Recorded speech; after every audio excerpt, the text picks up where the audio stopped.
ನನ್ ಗಾಡಿ ಓಡಿಸ್ತಿದ್ರು ಮಧ್ಯ ಗ್ಯಾಪ್ ಆಗೋಗಿತ್ತು. ಅದು ದೊಡ್ಡ ಗಾಡಿ ತಗೊಂಡ್ಬಿಟ್ಟಿದ್ದಾರೆ.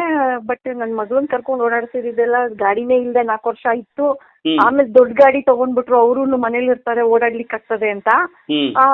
ಮೊನ್ನೆ ದಿನ ನಾನು ಏನಕ್ಕೋ ಹೋಗ್ಬೇಕಿತ್ತು. ನನ್ ಗಾಡಿ ಮೇಲೆ ಕೂತ್ರೆ ಎಲ್ಲಿ ಬೀಳ್ತೀನಿ ಇನ್ನ ಭಯ, ಅದಲ್ಲೇ ಹೋಗುವೆ ಆಲ್ಮೋಸ್ಟ್. ಮೊನ್ನೆ ಎಷ್ಟು ಆರಾಮಾಗಿ ಹೋಗಿ ಬಂದೆ ಅಂದ್ರೆ, ಹೊರಡ ಮುಂದೆ ಅಂತಲ್ಲ, ಸುಮ್ಮನಿದೀನಿ ಅಂದ್ರೆ ರಾಯರು ಇಲ್ಲ ಬಾಬಾ, ಈಗ ಸಮರ್ಥನ ಹಿಡ್ಕೊಂಡ್ಬಿಟ್ಟಿದೀನಿ ಪಾದ. ಆಲ್ಮೋಸ್ಟ್ ಅದು ಬಿಟ್ಟೇ ಇರಲ್ಲ, ಬೇರೆ ಏನು ಮಾತಾಡ್ತಿಲ್ಲ ನಾನು ಅಂದ್ರೆ ಅವ್ರದ್ದು ಜಪ ಬರ್ತಾನೆ ಇರುತ್ತೆ ಬಾಯಲ್ಲಿ. ನನ್ಗೆ ಹೆಂಗ್ ಹೋಗ್ ಬಂದಿದ್ರೆ ನನ್ಗೆ ಖುಷಿ ಆಗೋಯ್ತು. ಏನ್ ನಾನು ಇಷ್ಟ ಮುಂಚೆ ಹೆಂಗ್ ಓಡಿಸ್ತಿದ್ದೆ ಹಂಗೆ ಓಡಿಸ್ಕೊಂಡ್ ಹೋಗಿ ಬಂದಲ್ಲ ಗಾಡಿ ಅಂತ. ಅದು ಸಂಜೆ ಹೊತ್ತಂತೂ ಗಾಡಿ ತೆಗಿತಾನೆ ಇರ್ಲಿಲ್ಲ. ಈ ಮಧ್ಯೆ ಅಡ್ಡ ಯಾರಾದ್ರು ಬಂದ್ಬಿಟ್ರೆ ಮಾಡಿದ್ರೆ ಅಂತ ಅಂದ್ಬಿಟ್ಟು ಇಷ್ಟಾಗಿ ಒಂದೇ ರೋಡು, ನಮ್ಮ ರೋಡಲ್ಲೇ ಹೋಗಿ ಬರೋದಿಕ್ಕೇನೆ ಭಯ ಬೀಳ್ತಾ ಇದ್ದೆ.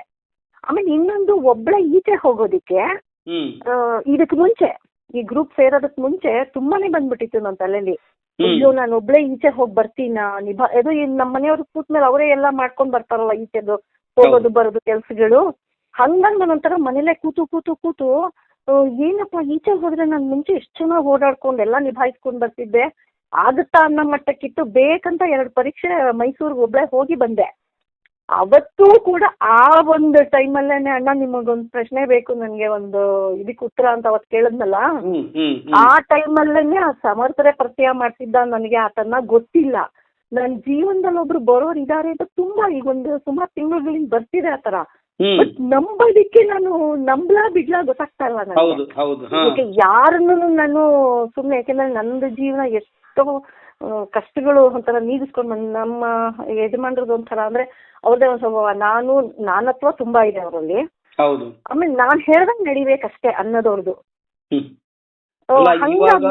ಇನ್ನೊಂದಮ್ಮ ನಿಮ್ಗೆ ಹೇಳ್ತೀನಿ, ಇವಾಗ ಸಿಚುವೇಶನ್ಸ್ ಅಷ್ಟು ಸುಲಭ ಇಲ್ಲ, ಯಾರನ್ನಾದ್ರೂ ನಂಬೋದು ಕಷ್ಟ ಇದೆ.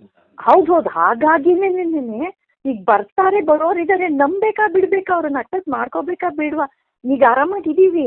ಅದು ಬರೋರಿ ಅಥವಾ ಅವರೇ ಕಳ್ಸಿದ್ದು ನಾನು ಕೈ ಬಿಟ್ಬಿಟ್ರೆ ನಂದೊಂದು ತಪ್ಪಾಗುತ್ತಲ್ವಾ ಅನ್ನೋದೊಂದಷ್ಟೇ.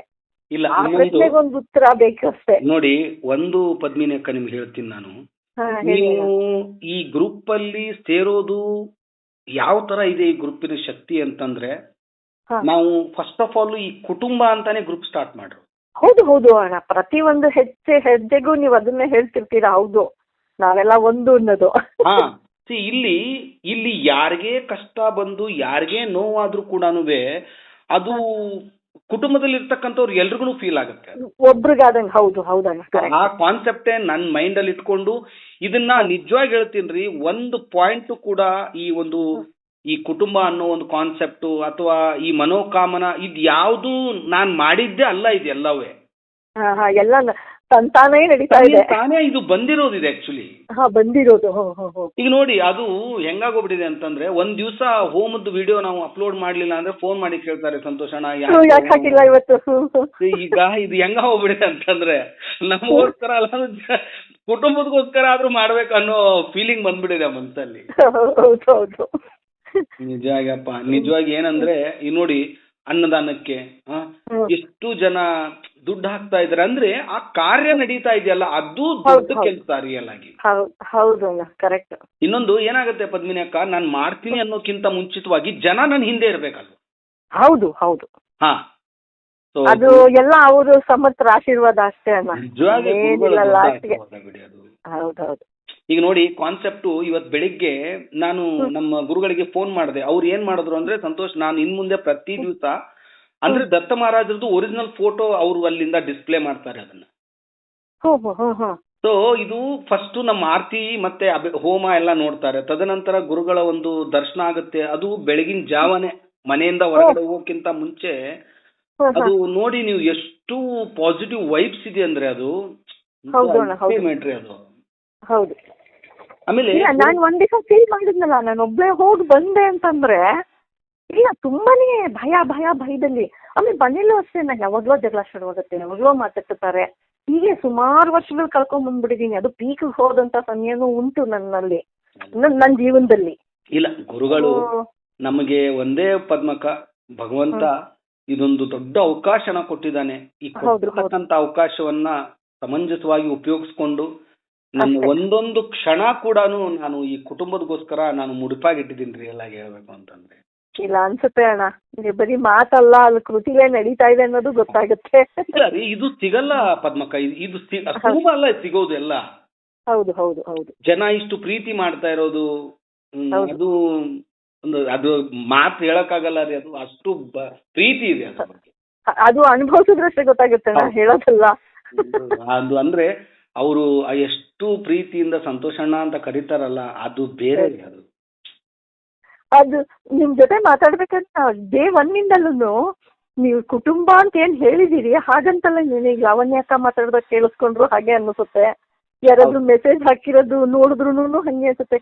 ನಮ್ಮಲ್ಲಿ ಯಾರೋ ಒಬ್ರು, ನಮ್ಮ ಮನೆಯವರೊಬ್ರು ಮಾತಾಡ್ತಿದ್ದಾರೆ, ಅವ್ರ ಜೊತೆ ನಾವು ಮಾತಾಡ್ತಿದೀವಿ ಅನ್ನೋ ಖುಷಿ ಬರುತ್ತೆ ಹೊರತುನು ಏನೋ ಥರ್ಡ್ ಪರ್ಸನ್ ಅನ್ನೋ ತರ ಅನ್ಸೋದೇ ಇಲ್ಲ. ನಿಜವಾಗಿಯೂ ಮೈ ರೋಮಾಂಚನ ಆಗುತ್ತೆ ಪದ್ಮಿನಿ ಅಕ್ಕ. ಮನೆಯವರು ಮನೆಯಲ್ಲೇನೆ ಮನೆಯವ್ರಿಗೆ ಮಾತಾಡೋ ಪರಿಸ್ಥಿತಿಗಳು ಇವಾಗಿಲ್ಲ. ಅಂತ ಒಂದು ಕಾಲಮಾನದಲ್ಲಿ 500 ಜನರದ್ದು ಒಂದು ಕುಟುಂಬ ತಗೊಂಡು, ನಾನು ಕುಟುಂಬ ಅಂತಾನೆ ಬರುತ್ತೆ ನನ್ನ ಬಾಯಲ್ಲಿ, ಅದನ್ನ ತಗೊಂಡು ಹೋಗ್ತಾ ಇದ್ದೀನಿ. ರಿಯಲಿ ಒಂದು ಮುಖ್ಯಸ್ಥನಾಗಿ ನನ್ನ ಎಲ್ಲರೂ ನಿಲ್ಸಿದ್ದಾರೆ. ನಿಜವಾಗಿ ಅದಕ್ಕೆ ಒಂದು ದೊಡ್ಡ ಕೋಟಿ ಕೋಟಿ ನಮಸ್ಕಾರ ನಮ್ಮ ಭಕ್ತಗಣಗಳಿಗೆ. ಹೌದು ಕರೆಕ್ಟ್. ಇಲ್ಲ ಅದಕ್ಕೆ ನಾನು ಇವತ್ತು ಇನ್ನೂ ಮುದ್ರಧಾರಣೆಗೆ ಅದಕ್ಕೆ ಹೊರಡಕ್ ಟೈಮ್ ಇತ್ತು. ಇನ್ನು ಇವರು ವಾಕಿಂಗ್ ನಾನು ಅವ್ರ ವಾಕಿಂಗ್ ಹೋದ ಟೈಮಲ್ಲಿ ಅಷ್ಟೇ ಅಣ್ಣ ಮಾತಾಡಕ್ಕಾಗೋದು. ಇಲ್ಲ ನಾನು ಸಮಯ ಮಾಡ್ಕೊಂಡು ಅಷ್ಟೇನೆ, ಅದಕ್ಕೆ ಒಮ್ಮೆ ಮಾತಾಡ್ಸ್ಬಿಡೋಣ ಅನ್ನಿಸ್ತು.